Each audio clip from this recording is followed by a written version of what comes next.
Okay, this is a quick recording, I hope. This is the third time I've tried to record it. And I just want to go through some, just a little bit about fungal genetics problems. I have already a couple of recordings in the module where we covered this that kind of go through examples and the basics, but I thought I would just try to really focus in on why we do the things we do. So what does an M1, M2 pattern mean? And, how do we know when genes are linked, and how do we do the map, and why do we do things the way we do? I really want people not just to understand how to stick numbers into an equation. It doesn't require you to really know anything when you just plug in numbers. But understanding why the equations work the way they do is really what I'm trying to get at. So that's the aim for this. So this is just a reminder, organisms that have linear ASCII, which is really what we're looking at here, they have a very special feature, which is that they produce spores, either 4 or 8, and the 8 are the result of just a duplication of the 4 products of meiosis. And they preserve the order in the spores. The genotype that's shown in the spores reflects the exact way a pair of homologs lined up during meiosis 1. And so we can use that information to figure out how far apart a gene and the centromere are on a particular chromosome. And that's just shown here. This is gene A. It is on a chromosome number 2 or number 4 or something in this particular fungus. Keep in mind that all the other chromosomes are there, and they're also segregating and without reference to this homolog pair. And the key thing to keep in mind is that the chromosomes, the homologs, are pulled apart from each other in meiosis 1, and that is done by the attachment of microtubules to the centromeres.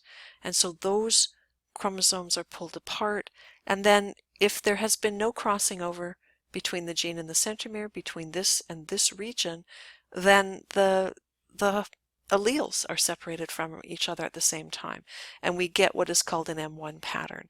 An M1 pattern, all of one allele are at one half, in the top half, say, of the ascus, and all the alleles, all the spores, and the other half are the other genotypes. So we see big A on one side, little a on the other. We see A plus on this side and A minus on that side, for example. So that's an M1 pattern. An M2 pattern is shown here, and in this case what's happened is there's been a crossover, and that crossover took place in the region between the place where the gene is found on the chromosome and its centromere. And when we see a pattern like this, we know that there's been crossover between the gene and the centromere, and this is referred to as an M2 pattern. And I prefer, when you're answering a question, please use the Arabic. Do not use the Roman numeral. It's too easy to write this unclearly so that we can't tell if you're talking about an M1 or an M2 pattern. Whereas, if you write M1 this way and M2 that way, it's very clear to us. We are not going to be confused. And please don't do things like that, which also make it really hard for us to tell the difference between these.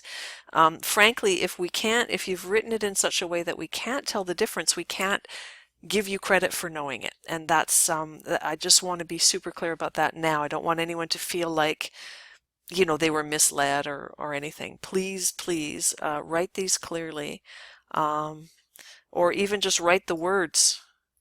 There's no way to write M2 and M1 in such a way that we can't read clearly and understand what you're trying to say. It's with exams, it's all about being as clear as you can, showing us what you know. And if you're unclear, unfortunately, we cannot give you the credit for that. Okay, so we will see these M2 patterns where if you draw a line halfway through an ascus, you will still have both genotypes on each side. So some small a and some large A alleles. There's a bunch of different patterns, 4 different ones, that are all M2 patterns. So the key thing to look for is that, both dominant and recessive on this side, both dominant and recessive on that side. And then this is the formula we use. We use this half because if you look at this ascus, you can see that 1, 2, 3, 4 of the 8 spores have there is no crossover here. It's only the ones these 4 that actually have crossovers. So only half the spores in that ascus are crossover spores. We divide by the total. This is just all the recombinants divided by the total, and then we multiply by 100 because 1 map unit is 1% of crossover. So we take the decimal that we've calculated and we multiply by 100 to make it into a percent. Okay, and so that's what we do. We look at genes, we figure out the distance between the gene and the centromere with that. If we want to calculate the distance between 2 genes, we do that by looking at parental ditypes, non-parental ditypes, and tetratypes. Okay, the first thing you need to do is to just figure out if those 2 genes are linked or not. Suppose it's gene A and B. If they're unlinked, parental ditypes are going to be about the same as non-parentals. If they're linked, the parental ditypes are going to hugely, hugely, hugely outnumber the non-parentals. And when we see something like this, 95 parental ditypes and 75 non-parentals, these genes are not linked. This is far too close to be, even though they're not identically, they're not exactly the same, they're still close enough to be considered approximately equal. That's what this is the kind of difference. We're looking at, 100-fold differences, where you've got 300 of one, the parentals, and only 2 non-parentals, or 1,000 parentals and 6 non-parentals or 10 non-parentals. We're looking at large-scale differences. Yeah, so don't be misled by something like that. That would mean that the genes are not linked. If genes are linked, so we're going to mostly see parental ditypes and tetratypes. So parental ditypes is when there's no crossing over between the genes. So you can look here and you can see that there's been no crossover. And so we get 2 kinds of spores in the ascus, and they both look like the original parents. And the color coding, this is one parent, the chromosome from one parent, and that's the chromosome from another parent. They haven't exchanged anything, so the parental chromosome just gets passed on. Okay, whereas if there is a crossover between these genes, we will get 2 chromatids that are not changed, so those are still parental types. That's this one and this one, and then we have 2 crossovers, crossover chromatids, and that gives rise to those 2 spores. So we get a tetratype, 4 kinds of spores.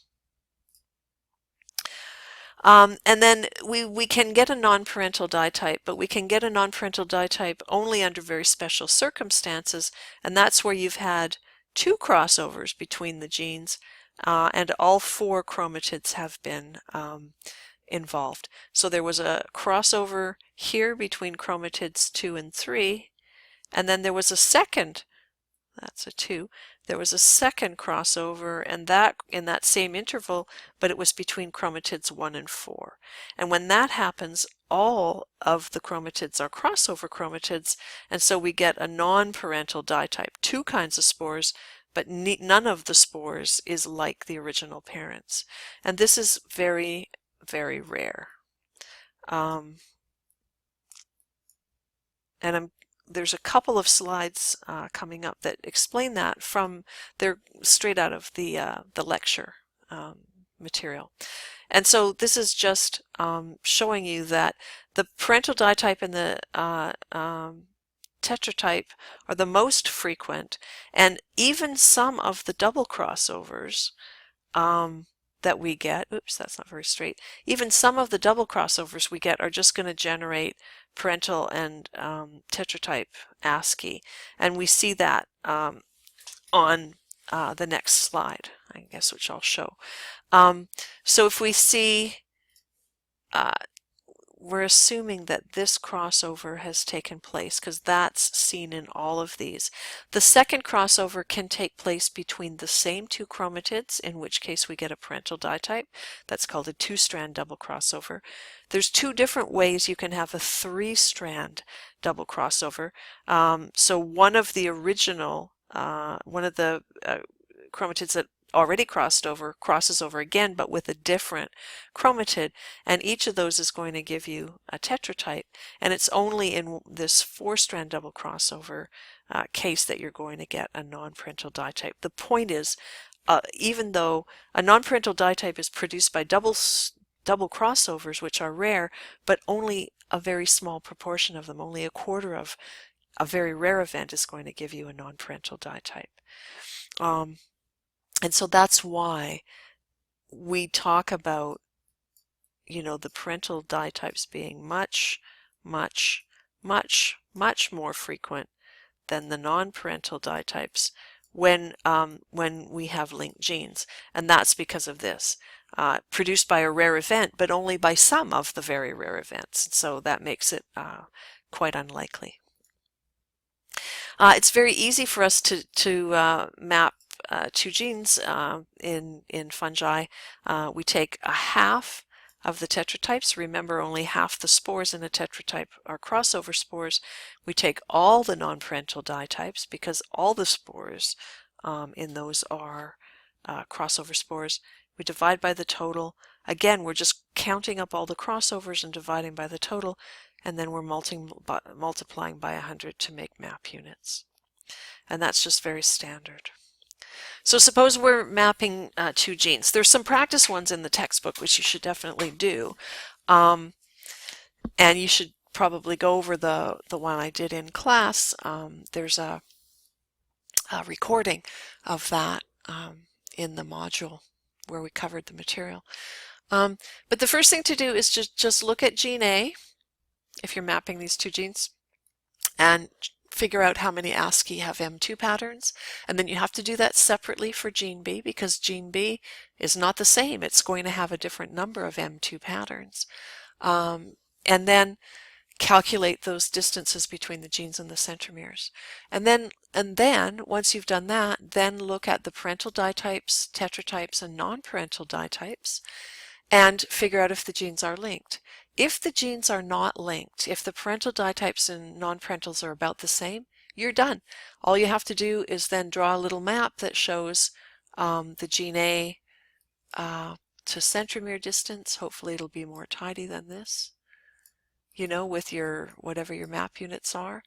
And then your gene B to centromere on a different chromosome with whatever the map units are there, and then you're finished. But if the genes are linked, you then have to use the formula to actually calculate a third distance, the distance between those two genes. And that part is the easy part because that's just sticking numbers into an equation. Figuring out which are parentals and non-parentals and so on, that is the difficult part. And then you should draw a map when you're done. And the map, just take your calculated distances, check and make sure they add up. In this case, they don't. And if they don't, then you're going to have to make an adjustment.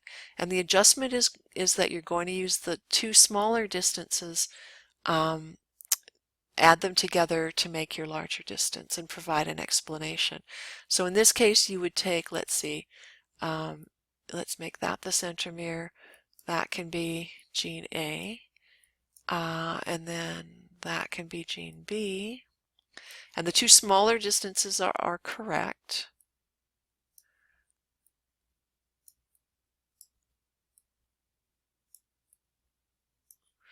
And then you have to adjust the larger distance to make it the sum of the two smaller ones. I hope that's clear. That's an 8. And then you need to provide an explanation. So in this case, what you want to say is that somehow, because this is the larger distance, it's slightly underestimated because multiple crossovers will put the alleles back into a parental combination or a non-recombinant. They'll look like non-recombinants, and so we always have to make this adjustment. And you just want a sentence or two that explains that. Okay, hope this is helpful. Make sure to ask questions if it's not.